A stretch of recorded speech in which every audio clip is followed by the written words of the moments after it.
Какви са тези картички?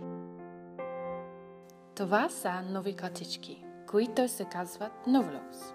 Казват се Novelos, защото пликове не са нужни. Рисувани от деца за деца с благотворителна цел. Парите от продажбата им ще отидат при бабите от Baba Project. Може да получите повече информация за Baba Project или да купите картички тук в Стата България, в Hilton София, в ABC Kindercare, на novelops.com или в Facebook. Благодаря.